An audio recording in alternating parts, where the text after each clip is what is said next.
Hello everyone, welcome to the study with Mayank. मैं हूं आपका मयंक। हम लोगों की यहां पर क्लास 11 की एनसीईआरटी ज्योग्राफी की किताब भौतिक भूगोल के मूल सिद्धांत चल रही है। आज आपका इसी क्रम में अध्याय 8वां है।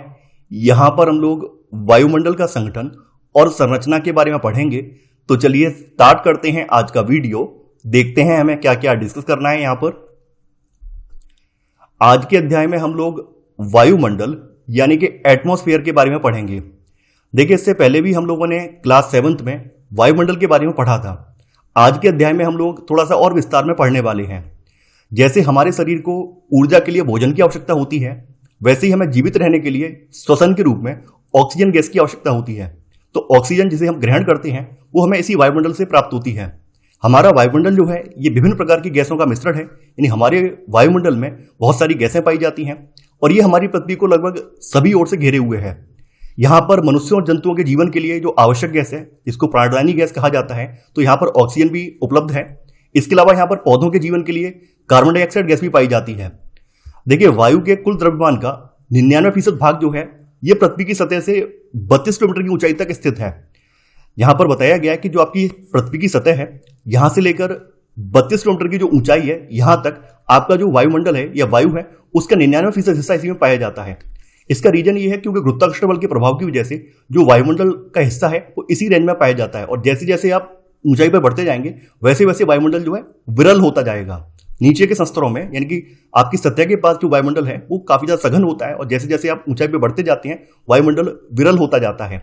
वायु जो है रंगहीन और गंधहीन होती है और जब ये पवन की तरह बहती है तभी हम इसे महसूस कर सकते हैं। देखिए, वायु को किसी ने देखा नहीं है। जब ये बहती है तो हमारी त्वचा से ये लगती है, तो त्वचा हमारी महसूस करती है। या हमारे आसपास के जो ऑब्जेक्ट होते हैं जब उनमें मूवमेंट होती है तो हम उनके आधार पर नोटिस करते हैं और महसूस करते हैं कि वायु चल रही है। अब देखिए, आगे यहाँ पर वायुमंडल का संगठन बताया गया है, यानी कंपोजिशन ऑफ द एटमॉस्फेयर, इसके बारे में बात की गई है। हमारा वायुमंडल जो है ये गैसों, जलवाष्प और धूलकणों से बना हुआ है। ये 3 कंपोनेंट यहाँ पर मस्ट हैं और काफी इंपॉर्टेंट भी हैं। पूछे जाते हैं कि वायुमंडल हमारा किन से मिलकर बना हुआ है, तो वायुमंडल हमारा गैसों से, जलवाष्प से और धूलकणों से मिलकर बना हुआ है। वायुमंडल की जो ऊपरी परतें हैं इनमें जो गैसें हैं इनका अनुपात बदलता रहता है। जैसे यहाँ पे बताया गया है कि जो ऑक्सीजन है इसकी मात्रा 120 किलोमीटर की ऊंचाई पर नगण्य हो जाती है। यानी धरातल से जैसे जैसे आप ऊपर जाएंगे तो ऊपर बढ़ने के क्रम में ऑक्सीजन की मात्रा घटती जाती है और 120 किलोमीटर की ऊंचाई के बाद ये बिल्कुल समाप्त हो जाती है, नगण्य हो जाती है। वहीं कार्बन डाइऑक्साइड और जलवाष्प की बात करें तो कार्बन डाइऑक्साइड और जलवाष्प जो है ये पृथ्वी की सतह से मात्र 90 किलोमीटर की ऊंचाई तक ही पाए जाते हैं। यानी ये ऑक्सीजन से भी कम ऊंचाई पर ये पाए जाते हैं, उससे ऊपर ही नहीं पाए जाते हैं। तो सबसे पहले बात करते हैं वायुमंडल के एक कंपोनेंट गैस की। जैसा कि आप लोग जानते हैं कि वायुमंडल विभिन्न प्रकार की गैसों का मिश्रण है और वायुमंडल के गैसीय संगठन में सबसे ज्यादा हिस्सा जो है वो नाइट्रोजन का है। उसके बाद फिर ऑक्सीजन का आता है और बाद बाकी जो गैसें हैं वो 1% के अंदर आती हैं।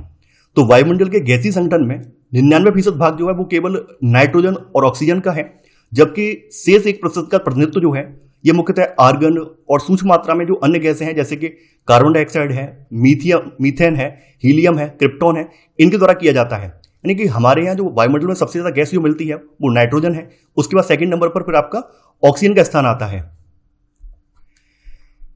देखिए, वायुमंडल की जो गैसीय संरचना है इसमें 2 प्रकार की गैसें पाई जाती हैं।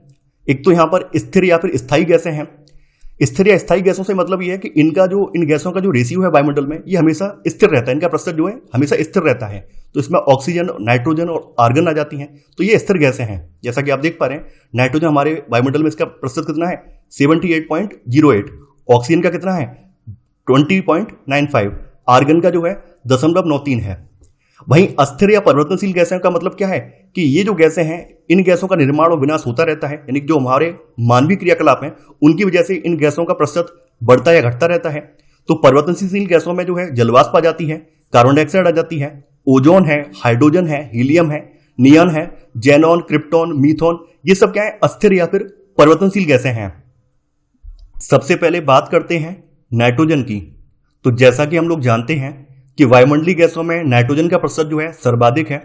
हालांकि सर्वाधिक प्रतिशत होने के बावजूद भी नाइट्रोजन जो है अधिक सक्रिय गैस नहीं है, इसलिए नाइट्रोजन जो है अन्य पदार्थों के साथ मिलकर नए रासायनिक यौगिकों का निर्माण नहीं करती है। नाइट्रोजन जीवमंडल में सभी जीवधारियों और पादपों का मतलब पेड़ पौधों के लिए आवश्यक होती है, क्योंकि यह एमिनो एसिड निर्माण के लिए जरूरी है और एमिनो एसिड से ही प्रोटीन का निर्माण होता है। देखिए, एमिनो एसिड निर्माण में नाइट्रोजन अहम भूमिका निभाती है। वायुमंडल में सर्वाधिक मात्रा में नाइट्रोजन मौजूद होने के बावजूद भी जीवधारी और पेड़ पौधे इसको प्रत्यक्ष रूप से ग्रहण नहीं कर सकते हैं, डायरेक्ट रूप में इसे ग्रहण नहीं कर सकते हैं। केवल कुछ ही पौधे और कुछ ही शैवाल हैं जो कि नाइट्रोजन को सीधे तौर पर ग्रहण कर सकते हैं या फिर नाइट्रोजन का आपके मृदा में स्थिरीकरण करते हैं। तो स्वतंत्र वायुमंडलीय नाइट्रोजन का लेगुमिनस कुल के पौधे और शैवाल आदि प्रजातियां जो हैं ये मृदा में इसका स्थिरीकरण करते हैं। देखिए, लेगुमिनस कुल के पौधों की जड़ों में कुछ बैक्टीरिया पाए जाते हैं जो कि वायुमंडलीय नाइट्रोजन का स्थिरीकरण करते हैं। तो लेगुमिनस कुल के पौधों की जो जड़ें हैं इनमें राइजोबियम नामक एक बैक्टीरिया पाया जाता है जो कि नाइट्रोजन का स्थिरीकरण करता है और ये वायुमंडलीय नाइट्रोजन को नाइट्रेट में कन्वर्ट कर देता है, जिससे कि पेड़ पौधों इसे आसानी से ग्रहण कर पाते हैं। इसके बाद है आपका ऑक्सीजन। ऑक्सीजन जो है रासायनिक दृष्टि से अत्यधिक सक्रिय गैस होती है, इसलिए यह जैवमंडल की अधिकांश जो तत्व हैं उनके साथ आसानी से अभिक्रिया कर लेती है। जैसा कि आप लोग जानते हैं कि पृथ्वी पर जीवन ऑक्सीजन की वजह से ही संभव हो पाया है। ऑक्सीजन का उपभोग जो है मानव सहित कई जंतुओं के श्वसन में, इसके अलावा जीवाश्म ईंधनों और लकड़ी के दहन में होता है। यानी कि ऑक्सीजन के अभाव में हम लोग दहन नहीं कर सकते, यानी आग नहीं जला सकते हैं। तो आग वगैरह जो हम जलाते हैं उसमें भी ऑक्सीजन की आवश्यकता पड़ती है। तो जीवाश्म ईंधन के दहन में, लकड़ी के दहन में ऑक्सीजन की आवश्यकता पड़ती है। ऑक्सीजन का निर्माण जो है ये हरे पेड़ पौधों और विभिन्न समुद्री पादप प्लवक हैं, इनके द्वारा जो पादप प्रकाश संश्लेषण की प्रक्रिया होती है उसके द्वारा इसका निर्माण होता है। इसके अलावा विभिन्न जो खनिज ऑक्साइड हैं इनके अपचयन से भी कुछ ऑक्सीजन का निर्माण होता है। अगली गैस है आपकी आर्गन। देखिए, आर्गन एक अक्रिय गैस है। वायुमंडल से प्राप्त आर्गन का प्रयोग जो है यह औद्योगिक प्रयोजनों के लिए होता है। जैसे कि आपने देखा होगा जो आपका विद्युत बल्ब होता है तो विद्युत बल्ब के भीतर आर्गन भरी होती है, क्योंकि आर्गन एक अक्रिय गैस है, इसलिए इसका इस्तेमाल जो है विद्युत बल्ब के अंदर किया जाता है। इसके अलावा जो वेल्डिंग के उपकरण हैं उसमें इसका इस्तेमाल होता है या फिर कुछ अन्य औद्योगिक प्रयोजन हैं उनमें आर्गन का इस्तेमाल होता है। अगली गैस है अब आपकी कार्बन डाइऑक्साइड। कार्बन डाइऑक्साइड जो है ये मौसम विज्ञान की दृष्टि से काफी ज्यादा महत्वपूर्ण गैस है, क्योंकि यह सौर विकिरण के लिए पारदर्शी होती है लेकिन पार्थिव विकिरण के लिए अपारदर्शी होती है। सौर विकिरण का मतलब क्या है कि जो सूरज से रोशनी आ रही है, सूरज से जो किरणें आ रही हैं उनको सौर विकिरण कहा जाता है। तो सूर्य की किरणों को ये हमारे धरातल में प्रवेश करने देती है, यानी पृथ्वी के जो वायुमंडल है उसमें इसे प्रवेश करने देती है सूर्य की किरणों को। और जब सूर्य की किरणों से हमारी पृथ्वी तप्त या फिर गर्म हो जाती है तो पृथ्वी गर्म होने के बाद पृथ्वी भी ऊष्मा रिलीज करती है। तो पृथ्वी से निकलने वाली जो ऊष्मा है उसे पार्थिव विकिरण कहा जाता है। तो जब सूर्य की किरणों से हमारी पृथ्वी जब गर्म हो जाती है तो पृथ्वी भी ऊष्मा निकालती है, जिसको पार्थिव विकिरण के नाम से जाना जाता है। और ये जो कार्बन डाइऑक्साइड गैस है, क्योंकि ये हमारे वायुमंडल में फैली हुई है, तो जो कार्बन डाइऑक्साइड गैस की लेयर है ये पृथ्वी से निकलने वाली ऊष्मा को रोक लेती है। यही कारण है कि जितनी ज्यादा पृथ्वी की ऊष्मा यहाँ पे बढ़ती जाती है, पृथ्वी का जो पार्थिव विकिरण बढ़ता जाता है, उतना ज्यादा आपके यहाँ पृथ्वी गर्म होती जाती है, क्योंकि पृथ्वी की जो ऊष्मा है इसको ये बाहर वायुमंडल में ये गैस नहीं निकलने देती है। यह सौर विकिरण के एक अंश को सोखकर इसके कुछ भाग को पृथ्वी की सतह की ओर प्रतिबिंबित कर देती है। इसीलिए यह ग्रीन हाउस प्रभाव के लिए बहुत उत्तरदायी होती है। ग्रीन हाउस प्रभाव का मतलब आप जानते होंगे, जो आपके ठंडे इलाके होते हैं वहां पर ऊष्मा को संचित करने के लिए कांच के घर बनाए जाते हैं। तो कांच के घरों में क्या होता है, जो सूर्य का प्रकाश होता है वो तो आसानी से प्रवेश कर जाता है, लेकिन जो अंदर की ऊष्मा होती है वो बाहर नहीं निकल पाती है। तो यहाँ पर जो आपकी कार्बन डाइऑक्साइड गैस है ये पृथ्वी के लिए ग्रीन हाउस की तरह काम करती है। यानी यहाँ पर ये सौर विकिरण को तो आने देती है, लेकिन जो हमारी पृथ्वी की तप्त ऊष्मा है जिसको हम पार्थिव विकिरण के नाम से जानते हैं उसको ये बाहर नहीं निकलने देती है। तो इसी वजह से लगातार पृथ्वी का टेम्परेचर बढ़ता जाता है। इसके अलावा जो कार्बन डाइऑक्साइड है ये आपके प्रकाश संश्लेषण के लिए यानी फोटोसिंथेसिस के लिए सबसे महत्वपूर्ण गैस है। और फोटोसिंथेसिस के द्वारा जो आपके स्वपोषित पौधे हैं ये जैविक पदार्थों का या फिर अपने लिए भोजन का निर्माण करते हैं। दूसरी गैसों का जो है आयतन स्थिर है, जबकि कार्बन डाइऑक्साइड का जो आयतन है वो स्थिर नहीं है, क्योंकि जीवाश्म ईंधन को जलाए जाने की वजह से या फिर अन्य जो औद्योगिक क्रियाकलाप हैं इनकी वजह से हमारे वायुमंडल में लगातार कार्बन डाइऑक्साइड का प्रतिशत बढ़ रहा है। तो यहाँ पर वही सब चीजें बताई गई हैं। और वायुमंडल में जब कार्बन डाइऑक्साइड का प्रतिशत बढ़ता है तो हमारे हवा का जो ताप है ये भी बढ़ने लगता है, क्योंकि हवा के ताप के बढ़ने का रीजन यहाँ पे बताया गया है, क्योंकि ये पार्थिव विकिरण के लिए अपारदर्शी है, इसलिए हमारा वायुमंडल या फिर हमारी पृथ्वी गर्म होने लगती है, तप्त होने लगती है। वायुमंडल में कार्बन डाइऑक्साइड की मात्रा को नियंत्रित करने के लिए क्योटो प्रोटोकॉल 1997 में और पेरिस जलवायु सम्मेलन 2015 में ये कुछ माध्यम है जिनसे वैश्विक सहमति बनी है, जिनके जरिए हमें कार्बन डाइऑक्साइड के स्तर को कम करना है। भारत ने हाल ही में ग्लासगो में आयोजित कॉन्फ्रेंस ऑफ पार्टीज 26 सम्मेलन में, ये जलवायु शिखर सम्मेलन है, तो इसी दौरान भारत के प्रधानमंत्री श्री नरेंद्र मोदी ने वर्ष 2070 तक कार्बन तटस्थता लक्ष्य प्राप्त करने की घोषणा की है। यानी कहने का मतलब यह है कि सन 2070 तक हमारे भारत में कोई भी ऐसा उपक्रम नहीं होगा जहां से कार्बन रिलीज होता हो, कार्बन डाइऑक्साइड रिलीज होती हो। तो 2070 तक कार्बन तटस्थता का लक्ष्य भारत सरकार ने रखा है। अगली गैस है अब आपकी ओजोन। ओजोन गैस जो है ये ऑक्सीजन के 3 परमाणुओं से मिलकर बनी है। ओजोन जो है मुख्यतः ऊपरी क्षोभ मंडल और समताप मंडल में पाई जाती है, लेकिन इसका प्रमुखतः संकेंद्रण जो है 10 से लेकर 50 किलोमीटर की ऊंचाई के बीच में होता है। वायुमंडल में ओजोन परत की जो मोटाई है ये डॉप्सन में मापी जाती है। देखिए, ओजोन जो है ये वायुमंडल में एक फिल्टर की तरह कार्य करती है और सूर्य से निकलने वाला जो पराबैंगनी रेडिएशन है इसको अवशोषित कर लेती है और इसको पृथ्वी की सतह पर पहुंचने से रोकती है। ओजोन क्षरण को रोकने के लिए मॉन्ट्रियल प्रोटोकॉल 1987 में, इसके अलावा किगाली समझौता 2016 में ये कुछ महत्वपूर्ण प्रावधान किए गए हैं ताकि ओजोन के क्षरण को रोका जा सके। हर साल 16 सितंबर को ओजोन परत के संरक्षण के लिए अंतर्राष्ट्रीय दिवस के रूप में विश्व ओजोन दिवस मनाया जाता है। तो ये कुछ प्रयास हैं ओजोन के संरक्षण के लिए। अगला यहां पर है जलवाष्प। देखिए, वायुमंडल में जलवाष्प भी एक परिवर्तनीय गैस है और यह भी ऊंचाई के साथ घटती जाती है। वायुमंडल के संपूर्ण जलवाष्प का लगभग 90% भाग जो है यह लगभग 8 किलोमीटर की ऊंचाई तक सीमित है। विषुववृत्त यानी आपके इक्वेटर लाइन जो आपकी धरती की भूमध्य रेखा है, उससे जब आप ध्रुवों की तरफ जाएंगे, नॉर्थ पोल या साउथ पोल की तरफ जाएंगे, तो नॉर्थ पोल या साउथ पोल की तरफ जाने पर जलवाष्प की जो मात्रा है ये कम होती जाती है। यानी कि आपके विषुववृत्त या फिर जो इक्वेटर लाइन है इस पर जलवाष्प की मात्रा सर्वाधिक होती है और जैसे जैसे आप नॉर्थ पोल या साउथ पोल की तरफ बढ़ते जाते हैं वैसे वैसे जलवाष्प की मात्रा कम होती जाती है। गर्म और आर्द्र उष्णकटिबंध में यह हवा के आयतन का 4% होती है। यानी कि गर्म और आर्द्र उष्णकटिबंध जो जलवायु है वहां पर यह हवा के आयतन का 4% होती है, जबकि ध्रुवों जैसे ठंडे तथा रेगिस्तानों जैसे शुष्क प्रदेशों में यह हवा के आयतन का 1% भाग से भी कम होती है। यानी जो आपके ध्रुव हैं, ध्रुवों जैसे ठंडे इलाके हैं या रेगिस्तानों जैसी जो शुष्क प्रदेश हैं, वहां पर जलवाष्प की मात्रा जो है 1% भाग से भी कम होती है। देखिए, जलवाष्प का रोल क्या है, रोल बताया गया है। जलवाष्प जो है सूर्य से निकलने वाले ताप के कुछ भाग को अवशोषित करती है और पृथ्वी से निकलने वाले ताप को संग्रहित करती है। इस तरह जलवाष्प जो है पृथ्वी के लिए कंबल की तरह कार्य करती है। अगर पृथ्वी पर जलवाष्प नहीं होती तो पृथ्वी जलवाष्प के भाव में बहुत जल्दी ठंडी हो जाती और बहुत जल्दी गर्म भी हो जाती। तो जलवाष्प जो है पृथ्वी के लिए कंबल की तरह कार्य करती है और इसकी वजह से पृथ्वी ना तो बहुत ज्यादा गर्म होने पाती है और ना ही अधिक ठंडी होने पाती है। इसके अलावा जलवाष्प जो है हमारी समस्त मौसमी परिघटनाओं के लिए उत्तरदायी है। मौसमी परिघटनाओं में आपकी जो भी आप ओस आ जाती है, कोहरा है, बादल है या वर्षा आदि है, तो इन सब के लिए जलवाष्प भी उत्तरदायी है। जलवाष्प जो है वायु को स्थिर और अस्थिर होने में भी योगदान देती है। अगला है धूलकण या डस्ट पार्टिकल्स। देखिए, वायुमंडल में छोटे धूलकण जो हैं ये विभिन्न स्रोतों से आते हैं, जैसे कि समुद्री नमक, महीन मिट्टी, धुएं की कालिमा, राख, पराग, धूल और उल्काओं के जो टूटे हुए कण हैं, इनसे वायुमंडल में धूलकण आते हैं। धूलकण जो है वायुमंडल के निचले भाग में मौजूद होते हैं, फिर भी कभी कभार जो संवहनी वायु प्रवाह है वो इन्हें वायुमंडल में काफी ऊंचाई तक ले जा सकता है। धूलकणों का सबसे अधिक जमाव जो है ये उपोष्ण और शीतोष्ण प्रदेशों की सूखी हवा है, इसके कारण होता है। यानी इनका सबसे अधिक जमाव जो है उपोष्ण और शीतोष्ण प्रदेशों में है, जो कि विषुवत और ध्रुवीय प्रदेशों की तुलना में यहां पर अधिक मात्रा में है।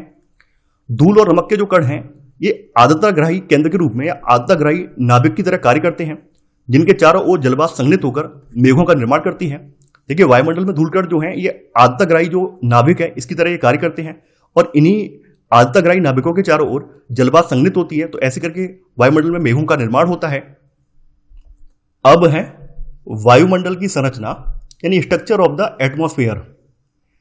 देखिए, जैसा कि आप लोग जानते हैं कि वायुमंडल जो है अलग अलग घनत्व और तापमान वाली विभिन्न परतों का बना होता है और पृथ्वी की सतह के पास इनका घनत्व अधिक होता है और जैसे जैसे ऊंचाई बढ़ती जाती है ये घनत्व जो है घटता जाता है। तापमान की स्थिति के अनुसार वायुमंडल को 5 विभिन्न स्तरों में बांटा गया है। तो सबसे निचला जो स्तर है जो कि हमारे धरातल के सबसे नजदीक है वो है क्षोभ मंडल। तो क्षोभ मंडल जो है वायुमंडल का सबसे नीचे का स्तर है। इसे जो है संवहन मंडल, परिवर्तन मंडल या फिर विक्षोभ मंडल के नाम से भी जाना जाता है। देखिए, इस परत का ट्रोपोस्फियर के रूप में नामकरण जो है टीजरेंस डीबोट ने किया था, यानी कि क्षोभ मंडल को ट्रोपोस्फियर के नाम से भी जाना जाता है। तो यह नामकरण जो है टीजरेंस डीबोट के द्वारा किया गया था। इसकी अगर औसत ऊंचाई की बात करें तो इसकी औसत ऊंचाई जो है लगभग सतह से 13 किलोमीटर के करीब है।